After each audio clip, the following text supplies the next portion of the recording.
একজনকে দিয়েছিলাম, সে ফার্স্ট বলে আউট হয়ে গেছে। সো ওর পরে আমি আরও নিজে সতর্ক হয়ে গেছি যে খেলা আমারই লাগবে। আমার রোলটা একটু ডিফারেন্ট। আমি যখন টেস্ট ক্রিকেটে খেলি সামটাইমস ব্যাটিং করা লাগে মুশফিকুর রহিমের সাথে, মুশফিক ভাইয়ের সাথে, মিরাজের সাথে। যখন ব্যাটসম্যান থাকে মাইন্ড সেট আপটা টোটালি আলাদা থাকে, কারণ আপনি জানেন সিঙ্গেল হয়ে গেলে সিঙ্গেল হয়ে যাবে। বাট আমাদের টেলগুলো তো খুব একটা স্ট্রং না, যাদেরকে আমি প্রতি ওভারে 4-5 বল খেলার সুযোগ করে দেবো। অবভিয়াসলি আমাদের টেল যদি আরও ভালো ব্যাটিং করে ভবিষ্যতে, তাহলে এই অপরচুনিটিগুলো থাকবে যে আমি ফার্স্ট বলে 1 নিয়ে নিলেও তারা খেলতে পারে। রানের প্রেশার সবারই থাকে। আপনি যখন ফিল্ড ওয়াইড করবেন আপনার মোর অফ দ্য ডিসমিসাল চলে যাবে। But at the same time scoring অপরচুনিটিগুলো যদি দেখেন, আমার কিন্তু পেস বলে 6 মেরে রান করতে হয়েছে। সো আমার কাছে মনে হয় না খুব একটা ইজি ছিল। আউটফিল্ড অনেক স্লো। আর লাকিনেসের কথা তো ক্রিকেটে তো সবসময় আপনার যে আপনি 100-এ 100 থাকবেন জিনিসটা তেমন না। বাট যা পার্টিকুলার ডে থাকবে সে একটু লাক ফেভার পেলে এটা আরও কাজে লাগায় মানুষ। ক্রিকেটটাই এমন যে আমাকে পার্টিকুলার যে সময়টা আসবে সেই সময়টা এনজয় করে খেলার, এটাও একটা চ্যালেঞ্জ। বাট এখানেও এনজয় করার অনেক কিছু ছিল। অল আউট করে দিতে পারতো কিনা এটা তো বলা খুব মুশকিল। তারাও খেলতে আসছে। বাট যে কন্ডিশন ছিল যে কোনো টিমই বোলিং নিত। দেখেন, আমরা সর্বোচ্চ চেষ্টা করব। বলারদের দায়িত্বটা অনেক বেশি।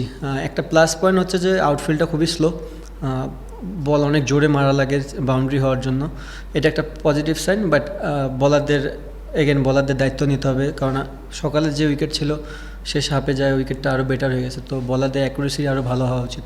বাউন্সার নিয়ে আমি মনে করি এটা একটা স্কোরিং অপরচুনিটি আমার জন্য। বাট আনফর্চুনেটলি যে লাস্ট 2 ইনিংসটাই আমি বাউন্সারে আউট হয়ে গেছি, এবং আজকেও আমার কাছে মনে হয় তারা ওই ব্যাক অফ দ্য মাইন্ডে ওই জিনিসটা ছিল, যেহেতু পরপর 2টা ইনিংসে আমি বাউন্সারে আউট হয়েছি, তো বাউন্সার তাদের কাছে মনে হচ্ছে একটা বেস্ট অপশন। বাট আমি অনেক এনজয় করেছি বাউন্সার। টসটা অনেক বড় একটা ফ্যাক্ট ছিল আজকের দিনের জন্য। উইকেটটা খুব একটা ইজি ছিল না। তারাও যে উইকেট নিয়েছে তারা কিন্তু উইকেট ভালো বল করেই নিয়েছে, আমাদের ব্যাটসম্যানরা কেউই গিভ করে দেয়নি। সো জিনিসটা হচ্ছে যে উইকেট আরও বেটার হয়েছে, আমাদের চ্যালেঞ্জটাও আরও বেটার। চেষ্টা করতে হবে যে তাদের কীভাবে রান ছাড়া বোলিং করে 1-2টায় মাঝখানে উইকেট বের করা যায়, কারণ খুব একটা হেল্প এখন নাই এই উইকেটে। বাট আপনি যদি স্টিল ভালো জায়গায় বল করে যান অনেক লম্বা সময়ের জন্য, হয়তোবা তারা ভুল করবে, এবং ভুল করলে ওইটা আমাদের কাজে আসবে। দেখেন, এটা বলে তো বোঝানো যাবে না।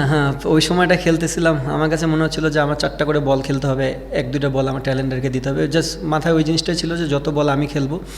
আর আমি বুঝতেছিলাম যে সামনের বলটা আমার জন্য রান করাটা কষ্টকর, তো আমিও চাচ্ছিলাম তারা ব্যাক অফ দ্য লাইনটা বল করুক, যেটা আমি স্কোরিং অপরচুনিটি করতে পারি, এবং ওরা করেছে। আপনি যদি দেখেন পেস বোলিংয়ের মোস্ট অফ দ্য রানই আমার ব্যাক অফ লেন্থের বলে এসেছে, তো তারাও সাকসেস, আমিও সাকসেস। দেখেন, আমি যখন নেমেছি তখন উইকেটটা একটু ডিফিকাল্টি ছিল, তো আমি জানি না যে খেলাটা এতখানি দূরে যাবে। বাট ইনিশিয়ালি যখন যাই তখন আমার কাছে মনে হচ্ছিলো যে আমাদের টেলেন্টের অবস্থা খুব একটা ভালো না, কারণ আমারও অলমোস্ট 1 থেকে 2 রান। তো চিন্তা ছিল যদি আমরা মারতে যাই, যদি আরও 30টা রান করে অল আউটও হয়ে যাই, অ্যাটলিস্ট ডিফিকাল্ট কন্ডিশনে আমাদের বলাররা বোলিং করতে পারবে। এই মাইন্ড সেট আপ নিয়ে আমি ইনফরমেশনটা পাঠিয়েছিলাম। But at the same time তাদেরও ফিডব্যাক ছিল যে ঠিক আছে, অ্যাটাকিং ক্রিকেট খেলো। আর অ্যাটাকিং ক্রিকেট খেলার পরে আমার কাছে মনে হয়েছে যে না, আমি ওয়েল সেট হয়ে গেছি উইকেটে। আর ব্যাক অফ দ্য মাইন্ডে এটাও ছিল যে যদি বৃষ্টি চলে আসে কোনো কারণে, যদি 10টা ওভারও খেলতে পারি, এটা হয়তো বা হেল্প করবে ডে 5-এ যায়। তো ওই ক্যালকুলেশনটা পরে আস্তে আস্তে চেঞ্জ হয়ে গেছে। অনেক টেনশনে ছিলাম, বিশেষ করে যখন শরীফুলের পায়ে লাগছে আর কি। আমি ওটা বারবার বলতেছিলাম যে সামনে খেলার জন্য, কারণ ও তো অনেক টল। সো ব্যাক অফ লেন্থে গেলেই বলটা পায়ে লাগার চান্স বেশি। বাট ও খুবই ভালো সাপোর্ট দিয়েছে। দেখেন, চেষ্টা তো আমরা ফুল করবো যে রানটাই আমরা দিয়েছি সেখান থেকে যেন লিড পাই। বাট ক্রিকেট আপনিও জানেন যে সিলেট উইকেটটা অনেকটা ব্যাটিং ফ্রেন্ডলি হয়ে যায়। কন্ডিশনটা যদি এমন না হতো হয়তো বা প্রথম দিন থেকে ব্যাটিং ফ্রেন্ডলি হতো। বাট এখন দেখা যাক, সকালবেলা যদি আবার ওয়েদারটা একটু মেঘলা থাকে, আমরা যদি আবার বোলিং করি, সো ওই 10টা ওভার ভেরি ইম্পর্টেন্ট। ওখান থেকে যদি 1-2টা উইকেট নিতে পারি, তারাও ব্যাকফুটে পড়বে। তো মেন জিনিস হচ্ছে বলারদের লম্বা টাইম ধরে বল করতে হবে, এবং ভালো জায়গায় বল করতে হবে, যেন এই লিডটাও যদি ওরাও পায়, বাট এটা যেন সময় নিয়ে পায়।